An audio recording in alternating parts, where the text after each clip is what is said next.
ഇന്ന് നമുക്ക് സോയാബീൻ കൊണ്ടേ ഇത് സോയാബീൻ നമുക്ക് ഇറച്ചി പൊരിക്കണ പോലെ നമുക്ക് പൊരിച്ചെടുത്താലോ. എല്ലാവരും ചെയ്യുന്ന പോലെ തന്നെയാണ് ചെയ്യുന്നത്. ഞാൻ ചുടുവെള്ളത്തിൽ ഉപ്പും മഞ്ഞൾപ്പൊടിയും കൂടെ ഇട്ടിട്ട് നല്ലോണം തിളപ്പിച്ചിട്ടാണ്. എന്നിട്ടാണിത് ചൂടൊക്കെ പോയിട്ടുണ്ട്.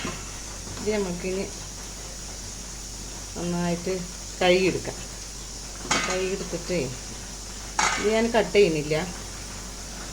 ചെറിയ പീസ് വേണ്ട വെച്ചിട്ട് കുട്ടികൾക്ക് ഇഷ്ടം വലിയ കഷ്ണങ്ങളായിട്ടാണ്. ഇതൊരു 3-4 വട്ടം നന്നായി കഴുകി. ഇനി നമുക്ക് നന്നായിട്ട് പിഴിഞ്ഞെടുക്കാം കേട്ടോ. വെള്ളം ഇതിലേക്ക് ആവശ്യമുള്ള കുറച്ച് ഉപ്പിടാം. കാരണം നമ്മൾ നേരത്തെ ചുടുവെള്ളത്തിൽ ഉപ്പൊക്കെ ഇട്ടിട്ട് വെച്ചതാണ്. അപ്പം ഉപ്പ് നോക്കിയിട്ട് ചെയ്താൽ മതി.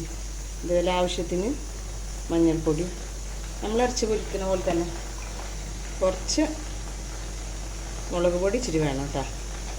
പിന്നെ നമ്മളെ ഗരം മസാലപ്പൊടി ഇവിടെ നമ്മൾ ഇറച്ചിക്ക് പൊടിച്ച് വെക്കുന്നതാണ്. പച്ചക്ക് ഇതിൻ്റെ വീഡിയോ ഒക്കെ ഞാൻ ചെയ്യുന്നുണ്ട്.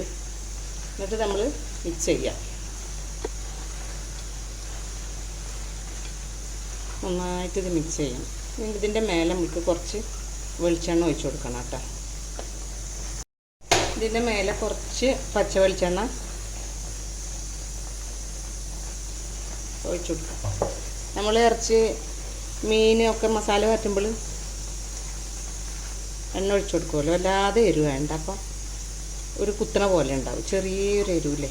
നമുക്കിത് കുഴച്ച് വെച്ചിട്ട് കുറച്ച് നേരം വെച്ചിട്ട് പിന്നെ നമുക്ക് വെളിച്ചെണ്ണ ഒഴിച്ചിട്ട് പൊരിച്ചെടുക്കട്ടെ. ഇവിടെ കുട്ടികൾക്ക് നല്ല ഇഷ്ടമാണ്. ഇത് കട്ടൻ ചായൻ്റെ കൂട്ടത്തിൽ കഴിക്കാൻ നല്ല ടേസ്റ്റ് ഉണ്ടാവുമേ.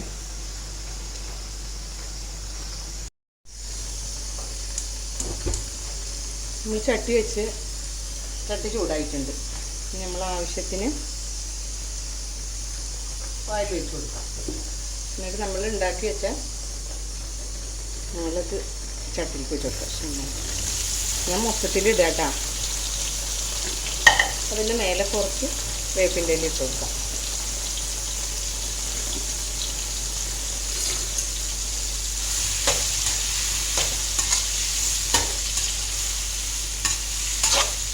കുറച്ച് നേരം ഇളക്കിയതിൻ്റെ ശേഷം പിന്നെ നമ്മൾ മൊരിയാൻ വേണ്ടിയിട്ട് ഇങ്ങനെ വെച്ച് കൊടുക്കാം. അങ്ങനെ നമ്മളെ സോയാബീൻ ബീഫ് പൊരിച്ചത്, ബീഫൊന്നുമല്ല കേട്ടോ, സോയാബീനാണ് പൊരിച്ചത്, റെഡി ആയിട്ടുണ്ട്. വേണ്ട ഇനി നമ്മൾക്ക് നല്ല ചൂടുള്ള ചോറിൻ്റെ കൂട്ടത്തിൽ കഴിക്കാം. നമ്മൾക്കിത് കോരിയെടുക്കാം.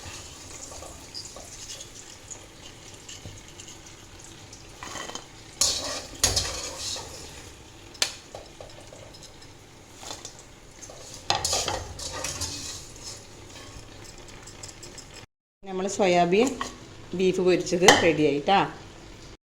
അങ്ങനെ നമ്മളെ ചൂടുള്ള ചോറ്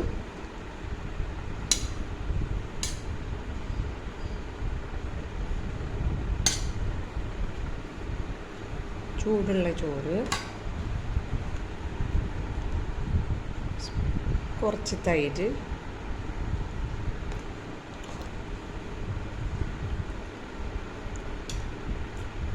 കുറച്ച് ബീഫ് കറി,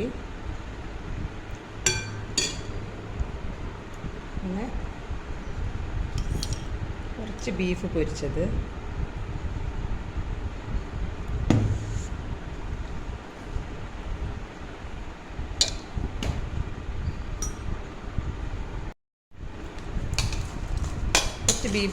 പിന്നെ നമ്മളെ സോയാബീൻ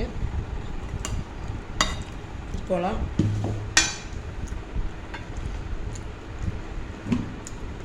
പിന്നെ നമ്മളെ പപ്പടം,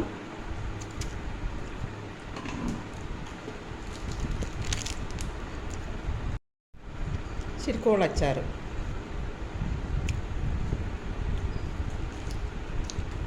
ഇന്നത്തെ വീഡിയോ എങ്ങനെയുണ്ട്? കണ്ടിട്ട് ലൈക്ക് ചെയ്യണം, സപ്പോർട്ട് ചെയ്യണം, കമൻറ്റ് ചെയ്യണം കേട്ടോ. സബ്സ്ക്രൈബൊക്കെ ചെയ്യണം. ഇൻഷാ അല്ലാഹ് അടുത്ത വീഡിയോ ആയിട്ട് വരാം. അസ്സലാമു അലൈക്കും.